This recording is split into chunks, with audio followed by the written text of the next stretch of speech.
Alrighty, and good evening, ladies and gentlemen. This is the Rickcast. I am the titular Rick, and in a sea of vapid and pretty much pointless podcast, you're watching another one. I hope everybody had a wonderful weekend. Hopefully, your day was well. We are going to be starting with some tragic news out the gate, which is unfortunate this time of year. Rampant speculation going on about what happened up in Wisconsin with the shooting that took place there, and we'll try to approach this with as much tact as possible and not try to inflame things like a lot of people are doing on the X machine right now. Let's be real, this is a money making opportunity for many people because they're just going to blast out whatever they can and hope that they're going to get a lot of impressions for it. It's not the goal of the Rickcast. The Rickcast is trying to bring you news, really from my opinion, my standpoint, and that's really it. But we're going to take a look at that as well. So despite the fact that we have more, ironically enough, until this story came up, we had a very light show lined up for you. It was going to be more pop culture-y, popcorny, if you will. And then this event took place. So after this one, which we're going to spend some time definitely talking about, we'll talk about the fact that I didn't think the story was that important, but apparently people think daylight savings time is a very important subject because it was trending today on Google, despite the fact that Trump talked about it on Thursday or Friday of last week. And so we'll take a look at that as well. The new Superman poster is out. That's something we're going to talk about. Like I said, the last two stories of the day are going to be more pop culture-y, more popcorny in that regard, because that's pretty much what was out there today. Besides, more people talk about the drones. We could talk about the drones. The update is the nuclear the governmental nuclear group said, hey, we lost some stuff, and that's probably what the drones are about, or whatever the case may be. The reason why it's not something that I want to give more airtime to is because Trump and Elon Musk are making fun of it. Trump is kind of joking around. He's like, they know where they're coming from. It's a US thing. Why are they doing it? I don't know. But we do have a government that is being run pretty incompetently at this point. So it doesn't shock me that they would screw the pooch on this as well, especially since Joe Biden doesn't really even care what goes on. He's just running out the clock. So we're not going to be talking about the drones as much today because I know people are leading with the story and they're talking about the story and they think it's very important. I don't really think it is. Maybe I'm wrong. Wouldn't be the first time. But we'll talk about the Superman trailer, what that means for film next year, because film is still a pretty important industry. I grew up as a projectionist. I worked at a movie theater for 5 years, from an usher all the way up to a projectionist. So it's imprinted on me pretty heavily, on top of the fact that movies are an American institution. So despite the fact that Hollywood is a cesspool and everyone up there mostly hates me, I still love film, and I wish for it to be better again as a storytelling format. So we'll talk about that, the impact that could have. And then finally, we're going to talk about Landman episode 6, because that show is getting pretty good. And I want to talk about it. It's my show. So that's kind of where I'm going to go with. I don't want to talk about the Sydney Sweeney thing, because that just induces lust and all that other kind of stuff and other kinds of things. So I don't really want to deal with that. We're not going to be dealing with those kind of stories here. And I don't encourage anybody. Of course, if you're on X, you know that thing's going to be plastered all over your timeline. So there's no reason to bring that up any more than we already are. So without further ado, folks, let's get to, unfortunately, our first story of the day, which is tragically this time of year a very sad story of the day. But I think it has ramifications post the 2020 election.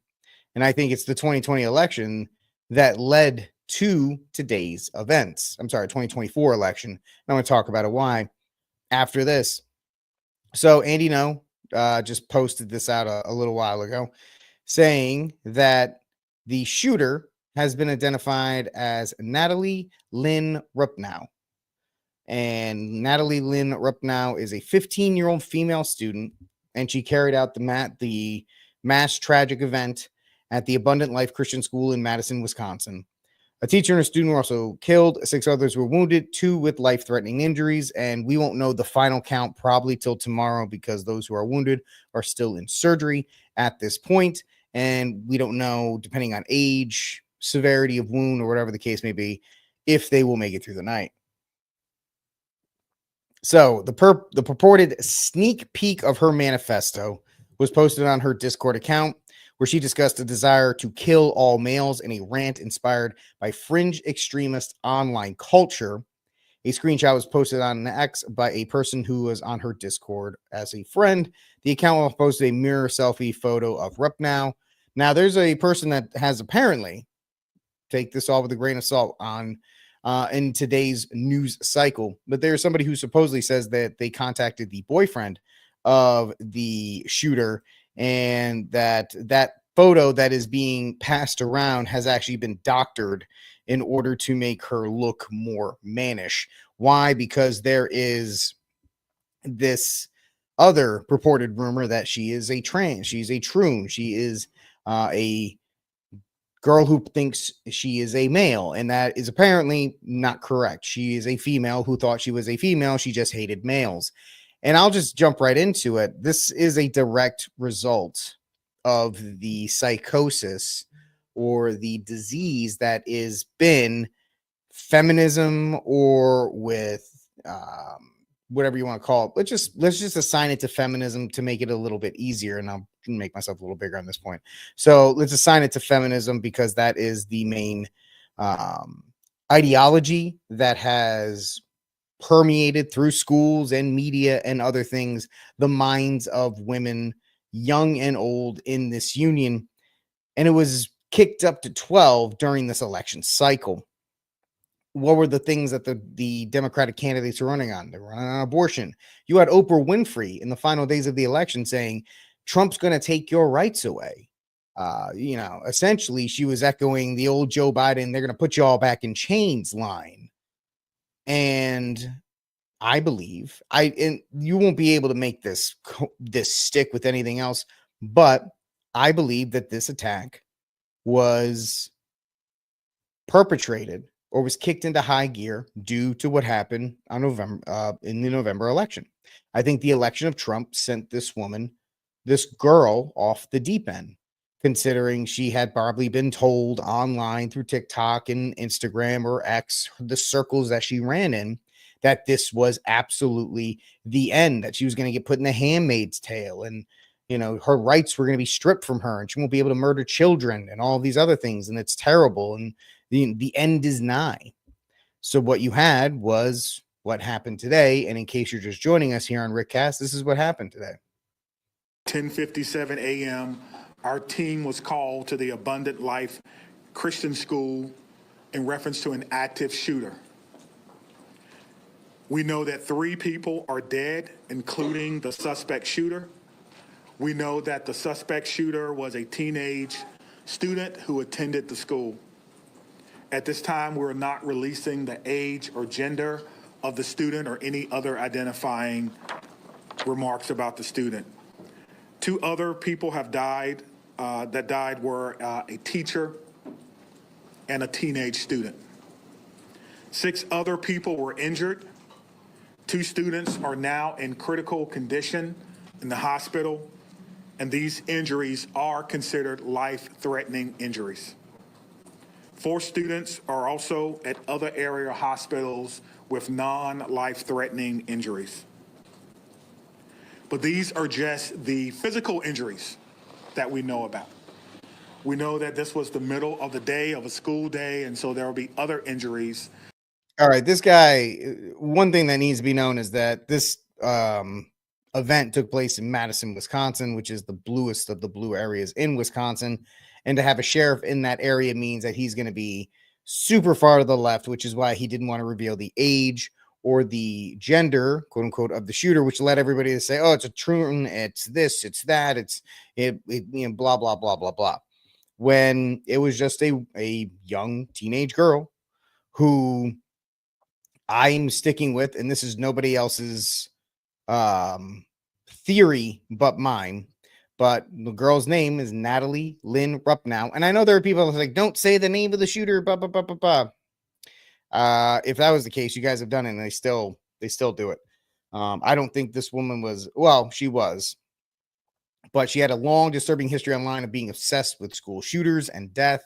She used the moniker Cross IXR. If I'm saying that wrong, let me know online. Rupnow's Cash App account is the picture of the Columbine shooters. She had an account on Watch People Die where she commented on those videos. Her Spotify list features themes of suicide and killings. And these are some of the pictures that were found attached to some of her social media. As you can tell, it does not look like she is a trans person. She has a manifesto that is apparently 6 pages long. I'm not going to read it because they're pretty much like every other manifesto. And so then you have other things from her Discord. And then finally, this was her playlist that she was using on Spotify. So obviously this girl was troubled. This girl was hurting. She felt that her family didn't love her or want her, apparently, according to another person who has reached out to the boyfriend of the shooter, that her parents didn't love her or whatever the case may be. And so it's all right, my friend. I'm glad to have you here. Thank you. And so it's a sad event because I think this poor girl didn't feel like she had anywhere to go. She didn't have anybody to relate to. And she was put into hyper fear mode due to feminist talking points and feminist ideology saying Trump is going to kill you. Trump is going to take away your rights. Trump is here. It's the Handmaid's Tale, all the stuff I said before.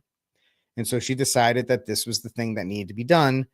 And especially on the week before Christmas, we're less than 10 days away from Christmas. And the fact that this took place during this time, I think, is very significant as well. All of these things added up. I think all of these things added up for this tragedy to unfold. Now, people say, well, let's just get to the next one. So that is who the shooter is. That is some of her motivation behind it. Nobody else is putting that out there, that I believe this is something to do with the election. Maybe other people will. If they do, just make sure you know where you heard it here first, if I can say the words right. And so, of course, the White House was quiet after Luigi Mangione gunned down an innocent person in cold blood. In fact, now he's being celebrated, and people are putting tattoos of him on their bodies, and people are cheering him on at raves, and all of these other things that are taking place. And the Biden regime on their way out the door coming out saying, oh, we need to have gun control, and oh, we need to have this and that. You see, you can't play it both ways. You can't celebrate Luigi Mangione murdering somebody in cold blood because it lines up with your political ideology, and then turn around and say, well, no, this is bad. We can't do this. This is something that needs to stop. We need to have gun control. It's either all or nothing. And in my case, it's nothing. Gun control should never be and never will be a solution, because that place that took, well, let's just look at some of the things. Schools are gun-free zones. Nothing you can do about that. That's federal law. 2, unless you can get written consent from the schools, like there's some rural schools in Texas that allow teachers to carry and things like that. But that's very, very often not the case. The second thing that we have to take a look at is the shooter's age. It's conflicting. Some say she was 17. Some say she was 15. Guess what, folks? She used a pistol, not the deadly AR-15. She used a pistol, meaning she couldn't get access to it at all. She couldn't get access to a long rifle anyway, even if she was 17. But a pistol is a federal thing. Once again, you can't get a pistol until you're 21 years old. There's nothing you can do around that. 18 for a long gun, 21 for a handgun. So those are 2 laws right there. Didn't do a thing. Didn't stop this in any way, shape, or form.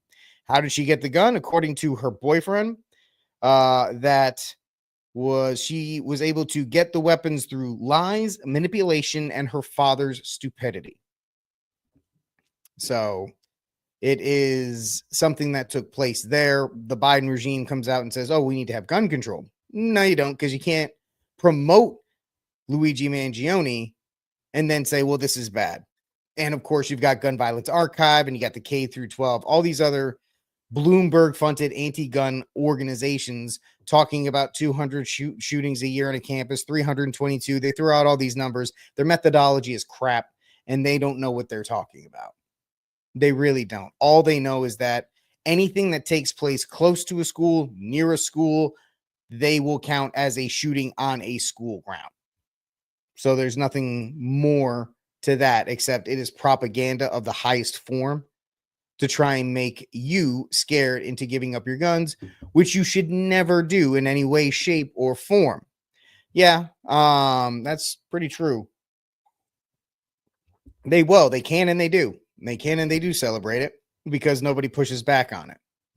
There's no media to hold them accountable. And it'll be interesting to see how this is memory hold because it is a female. It's not somebody who has gender dysphoria, so they can't use that. And it is a rare female shooter because most of the assailants in these cases are male.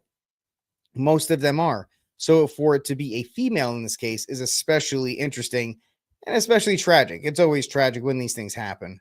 But to have this take place, I feel, shows that this aggressive gender divide that the media and the left-wing party in this country have been trying to do, they were successful in doing it. And they are driving women even more to the point of violence because they feel that they are not able to express themselves any other way because they lost at the ballot box. So for any of you who are just joining us, the suspect is named Natalie Lynn Rupnow, a 15-year-old female who carried out the shooting at the Abundant Life Christian School in Madison, Wisconsin today. Right now, the latest report is a teacher and a student were killed, 6 were wounded, and 2 with life-threatening injuries. It depends on who you talk to. There's not going to be an official account until they actually call a press conference and they actually give the official number because people do different methodologies. They include the shooter. They don't include the shooter. It's really strange how they do these kinds of things. And that's why in emergency situations, communication is so key. One of the things they tell you is you must communicate with the public the particulars of an incident so you don't have things like what's happening take place.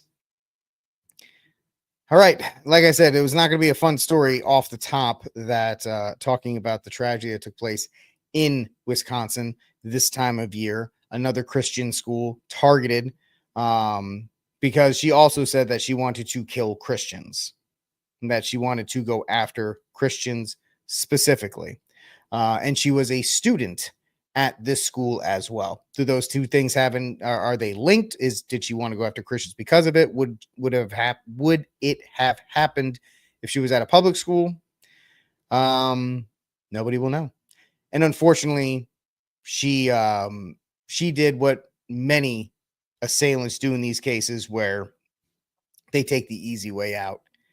If it makes sense, they take the easy way out to make sure that they are not captured because they don't want to be. Their whole thing is making sure that they have some, they are targeting weak people, they are targeting vulnerable people, and they don't want any pushback.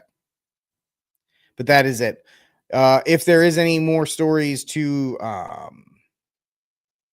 talk about, we will cover them here on Rickcast, where the two titular Rick, will be talking about it. All right, ladies and gentlemen, let's try to move on. I know this is it's difficult to deal with because it is a tough topic to discuss, but we have another story, and it's a strange story. It's really, really weird. It is really, really weird. Trump wants to turn the clock back on daylight savings time. I didn't think this was actually going to be a real story because this was dropped 3 days ago. Yet I looked on Google Trends this morning.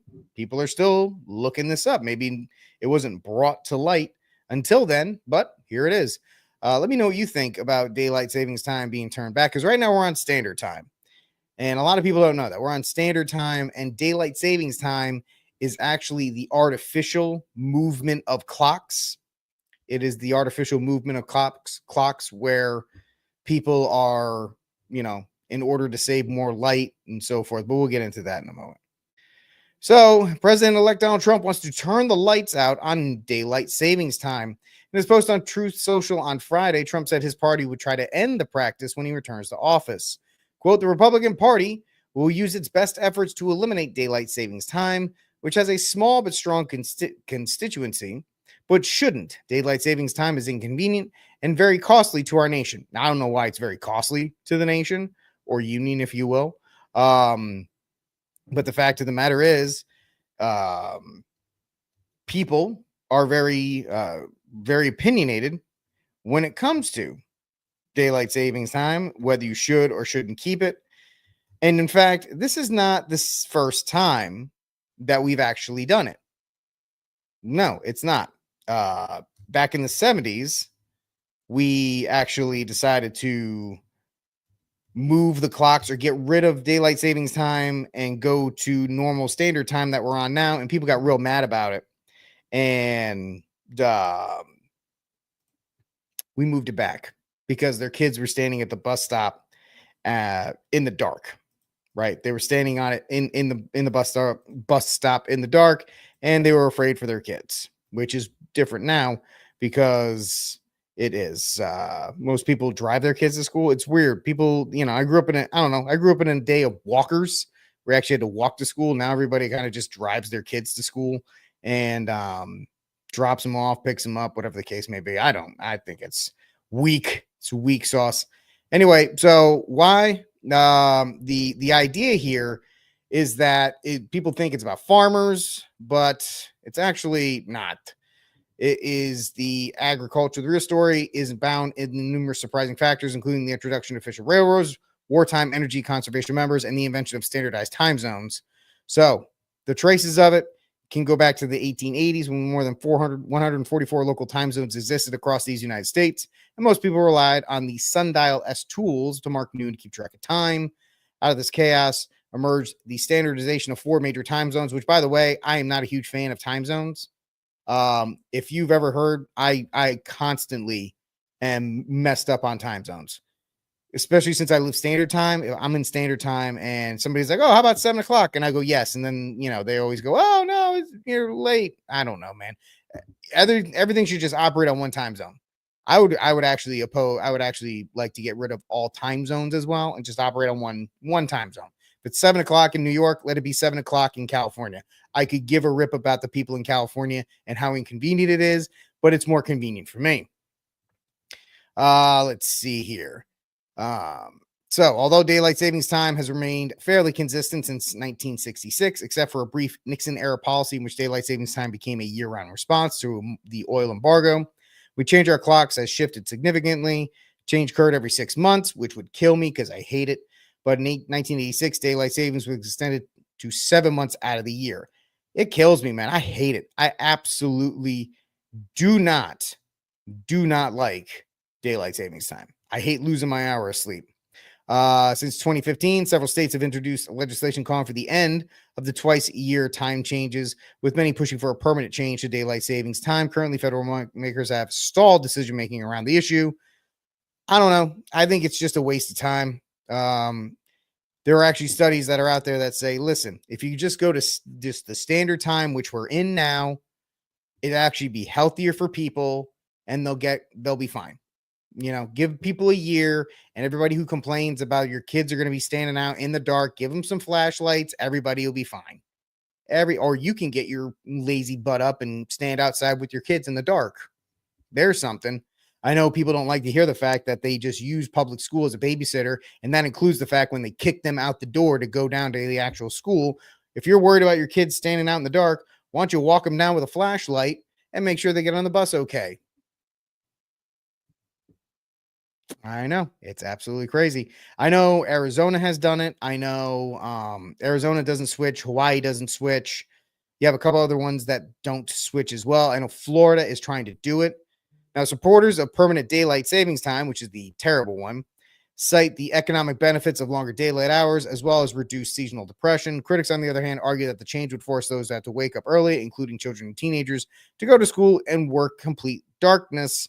Some organizations that study science of sleep have come out against permanent daylight savings time, citing its interference with the natural circadian rhythm. So if you are in favor of daylight savings time, you're actually not in favor of a good night's sleep. So there you go. You're against nature. So yes. So outside of North America and Europe, where most countries observe daylight savings time, practice is far less common. Yeah, I don't think people in Africa are really worried about daylight savings time. I think it's more of just something that we argue about and worry about, and it's kind of just stupid to figure out. But hey, I know Trump tried to do it back in his first term, and it was voted down. Oh, Indiana doesn't switch either? Oh, good for them. Nice. I just don't like the concept of losing sleep, gaining sleep. It's just, and people who argue that it's more efficient, I just think it's just laziness. If you want the sunlight, get up earlier. It's that simple. It's not my problem that you can't wake up. Let's see here. Lawmakers have occasionally proposed getting rid of the time change altogether. The most prominent recent example is a now stalled bipartisan bill named the Sunshine Protection Act, had proposed making daylight savings time permanent. It was proposed by the now current Secretary of State, Marco Rubio. Changing the clock twice a year is an outdated and unnecessary. Yeah, I think it is. It's an old school thing. But then again, we have so many things in this union that are outdated, like the whole school calendar. There's so many things that are outdated and just don't make sense, but yet we continue to use them because we're just kind of too lazy to deal with anything else. And that's really the factor. It really is the whole factor in that we just don't want to do things because it's not the way we do things. What do I mean? We've always done it this way. So why don't we do it that way? Why don't we just continue to do it this way? Well, I'll tell you why. Because it's stupid. And if I think it's stupid, then that's the only reason why. I have decreed it so, and that's the only way it's going to be. All right, folks. Like I said, we're getting to that time of year where it just becomes absolutely dead news-wise. So it's okay. We're going to be fine. This is the Rickcast. I'm the titular Rick. Thank you so much. Speaking of which, as we come up to that time of year, everybody's starting to get into the what is it? The holiday schedule. I know people are putting out their holiday schedules. I don't know if I'm taking my hat off and I seem more uncomfortable than lately. It's because it's 70 degrees here. It's December 16th and it's 71 degrees here in Texas. This is not natural for me. This is not natural at all. I'm from the Northeast. I need it to be 32 degrees and freezing. Right now it's 71 degrees. I have the air conditioning running in December. It is not natural. It is unholy. And I don't agree with it. And I think we need to do whatever we can to get the global cooling out there. We got to start the global cooling because this 71 degree. I know people are like, "Oh, I hate it. I hate it. I hate being hot. I'd rather be cold because I can put on sweatshirts."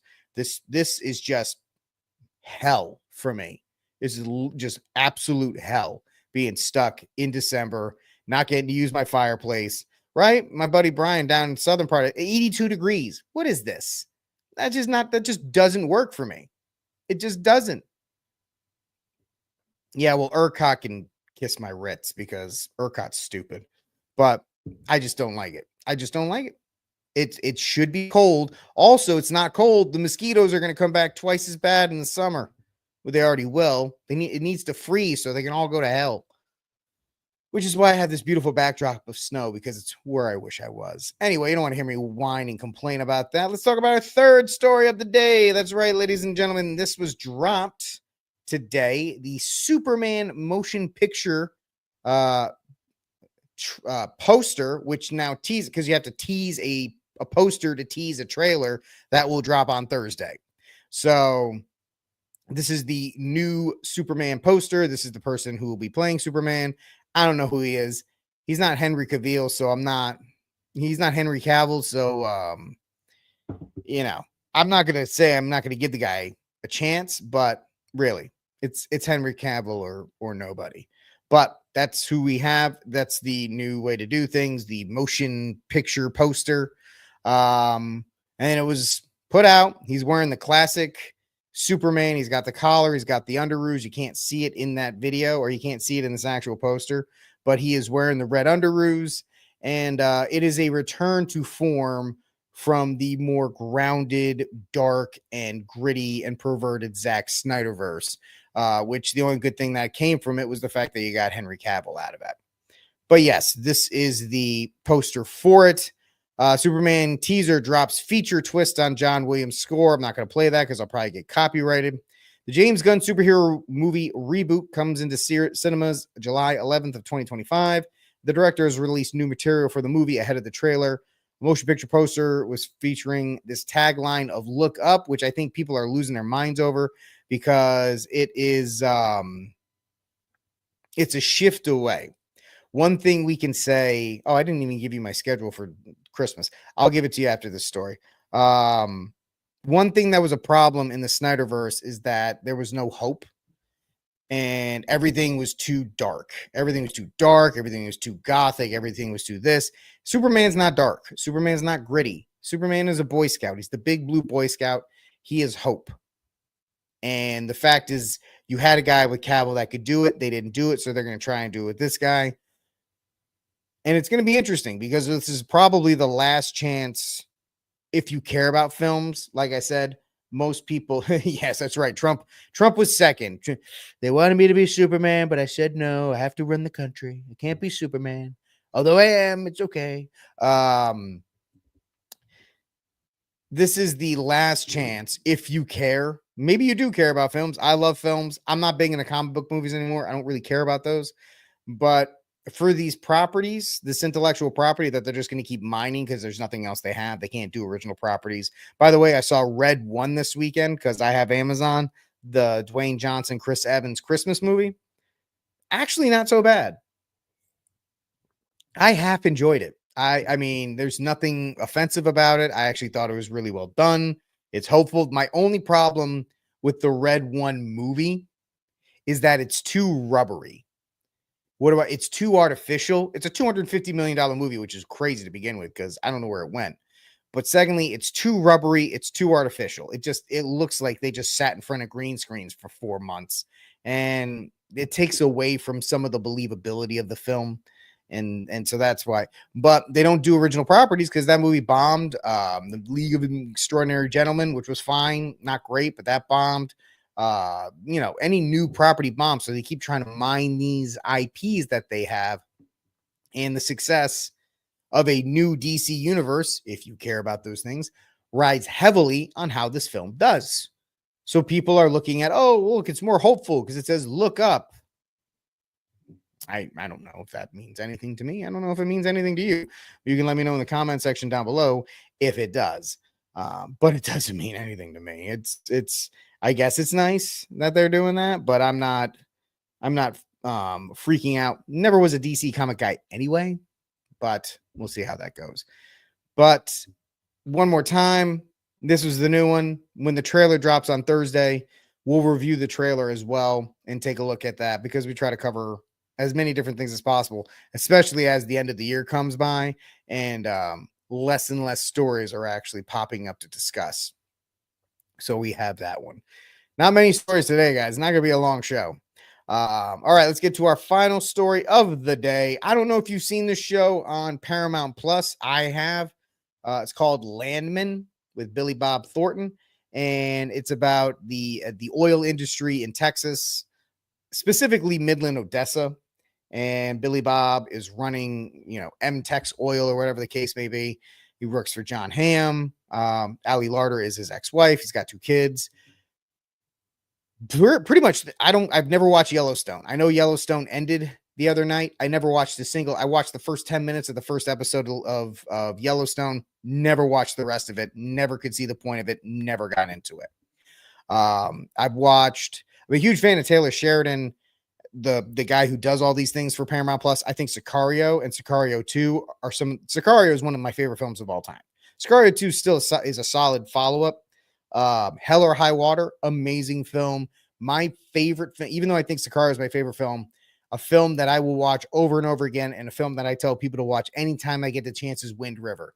Wind River is a tough movie to watch, but it is honestly one of the best movies of the last 25 years. And I don't think enough people have seen Wind River. And I think more people need to watch Wind River. So I'm a huge fan of Taylor Sheridan. I know he's a hick lib, right? What a shock. Not all the things he does are great. Those Who Want Me Dead was just a bore fest. I haven't watched the rest of Tulsa King. Once the fat candy guy was on the second episode, I haven't watched any more of season 2, even though I love season 1. I think one day during the Christmas break, because I won't have I work a job during the day. I think I'll watch it one of those days. I'll catch up on Tulsa King, but I haven't watched Mayor Kingston. I don't watch anything else. I'm not like a diehard Taylor Sheridan guy, but I watched the show Landman. All right. It's interesting because I don't have any attachment.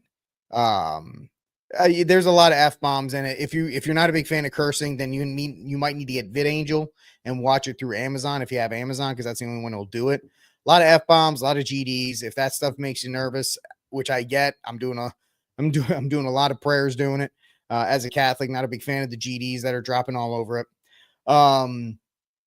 But I've lived in Fort Worth. I lived in Fort Worth for a long time. I've driven through Midland, Odessa, which is about the extent of it. Because even as glamorous as that show makes it, Midland, Odessa is trash. Sorry if you're watching in Midland, Odessa. My apologies, but Midland, Odessa is trash. It is really like the pimple of the state. I can't drive through it quick enough. So I understand what they're doing with that. But so Billy Bob is running this oil company. This is the first. I haven't talked about the first 6 because I didn't think I was going to be reviewing it, but I want to talk about that. So far, the show has been pretty well set up. The only subplot I don't like, there's 2 subplots. There's one subplot I don't like, and there's one plot that's making me nervous. The first subplot I don't like is the daughter. Obviously, Taylor Sheridan is very happy that he found an attractive, like 19-year-old girl, a 19-year-old blonde girl. So he's just going to put her in a bikini in every single scene. Very uncomfortable to watch. I guess that's what he's trying to do, because if he is, mission accomplished. We're all just kind of like, okay, when's this one done? So her stuff is just uncomfortable. I don't really care about her anyone at this point. Like her boyfriend quarterback, and now she's trying to go party and all this other stuff. Don't care. Anytime she's on screen, I'm like, can we just get back to Billy Bob? Because that's the important part. Allie Larder, she's hysterical in this film because she's just your typical female. She's just your typical white female. She's just nuts. She's nuts, and she plays the part fantastically. If you look at it that way, she's a riot. You can't take her seriously because she just goes absolutely nuts. Fantastic. I think she's hysterical. The son, I think the son is fine as he's being played. He's a little dry, but I think that's the kid's choice. I'm not going to hold it against him. But I'm very right, Sam on X. She's hysterical. If you watch last night's episode, I don't want to give spoilers. But there's one interaction between her and Billy Bob where he's like, go take a Xanax and go sit outside. And she's like, okay. And she goes and takes the Xanax and sits down because she's nuts. She's a nuts white woman. Like, she's having so much fun with this role, and it's actually, you can appreciate it because she's just absolutely gone nuts. So she's hysterical in that. The son subplot. And, I'm going to start spoiling it. So if you want to watch Landman, head out or listen to spoilers.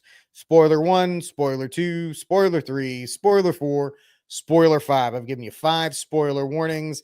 Now I'm going to talk about the show. I know if you leave, I'm not going to feel too bad about it. So one of the first episodes, the son gets on it because he wants to eventually follow in Billy Bob's footsteps and move up and become a general manager of an oil company and all this. So he wants to learn from the bottom up. He wants to learn all the individual jobs and move up the company, which is actually a very admirable thing to do. Actually, he's going to Texas Tech and he quits. But if you know anything about the state of Texas, if you went to Texas Tech, you would probably quit Texas Tech anyway, because Texas Tech sucks. Gig 'em Maggies. But so he quits and he goes to work for his father. One of the first episodes, the crew he's on, which is a couple, really good guys, they bring him in, they're trying to take care of him. Huge accident, everybody dies but him. Like the whole crew dies but him. And they go through the whole thing about how dangerous the job is, and the things you need to do in order to be a part of it. And so Billy Bob's kid goes to the funeral of one of the deceased oil workers on his crew. And that guy happened to have a wife with a brand new baby. And she's a young Mexican woman. And so there's a setup there, and I think you can understand where it's going. He starts to like hang out with her. Nothing happens yet, but they're hanging out, they're getting kind of close. And this makes the friends of the dead oil worker mad. They're mad. Like, oh, you're trying to hit on his girl and all this other kind of stuff. The typical machismo stuff that you would see in these areas.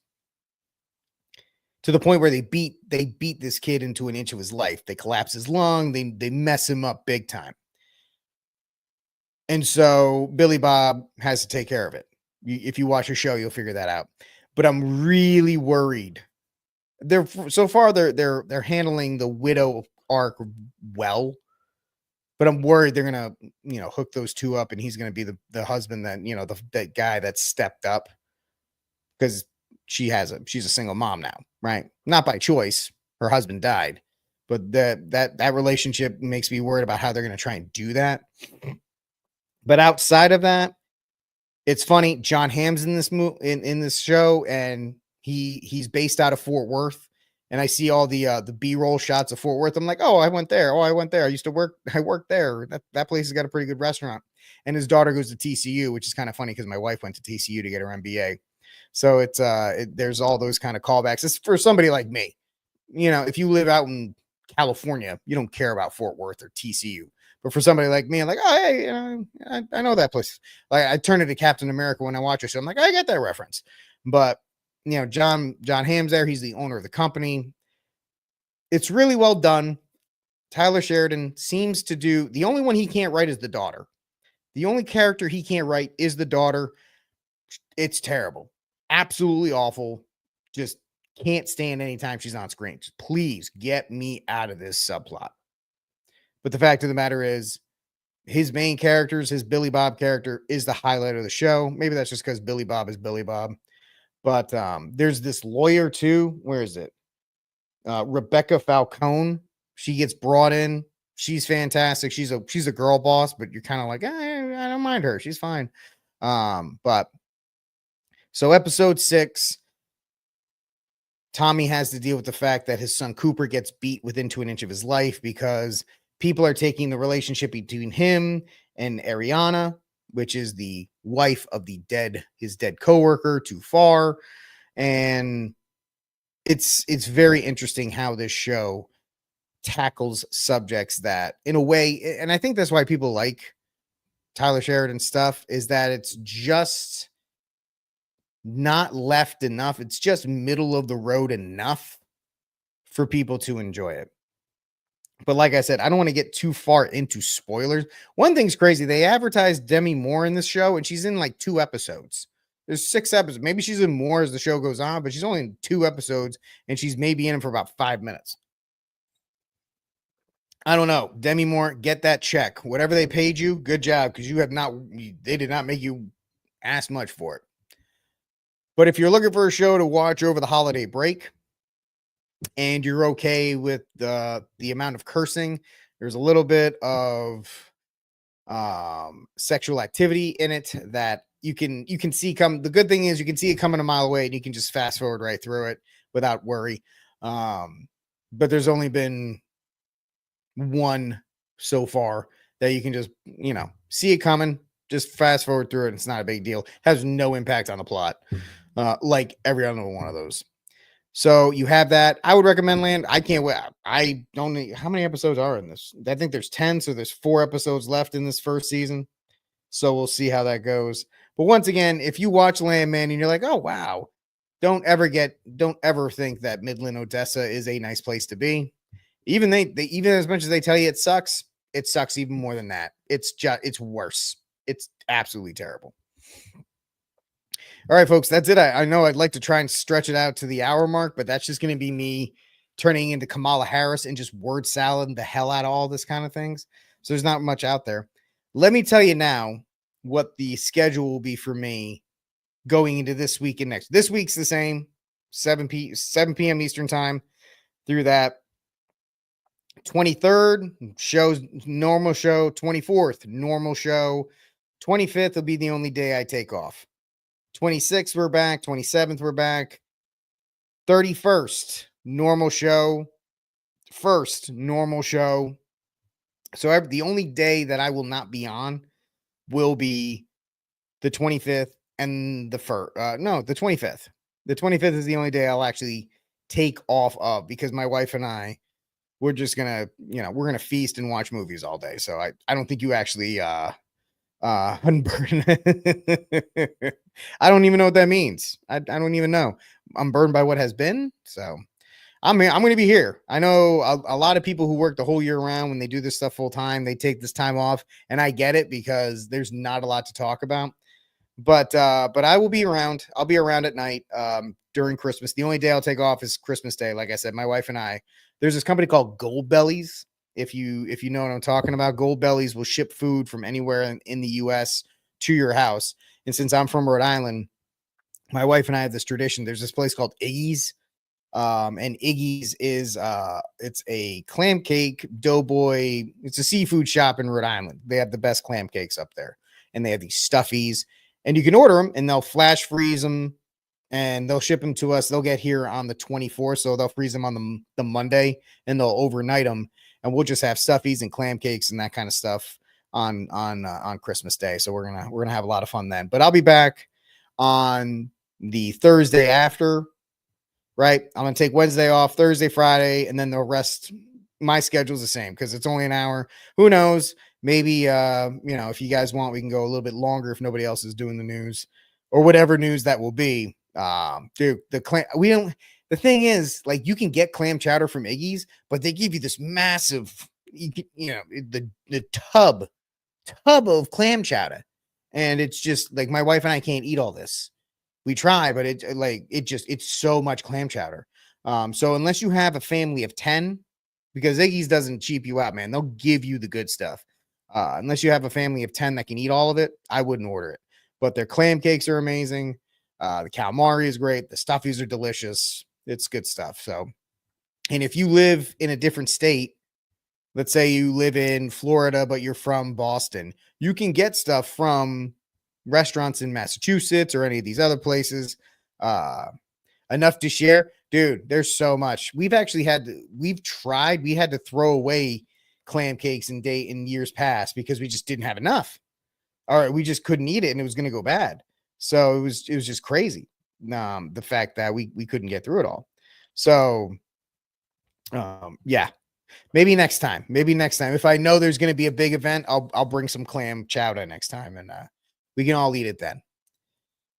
All right, folks. I appreciate you hanging out with me. I'll be back tomorrow night, 7 p.m. Eastern time, 6 p.m. Central time. See if there's any updates on what happened, the tragedy in Wisconsin, along with any other news that is out there. And I thank you all for hanging out with me. You know what? On a Monday, I'm actually really happy about 300 people hanging out with me, 330 hanging out with me on a Monday night. This time of year, it's tough because people are doing all kinds of things. Appreciate you watching Rickcast. I am the titular Rick, and I will talk to you all tomorrow. Same Rick time, same Rick channel. And until it happens, free Dexter Taylor.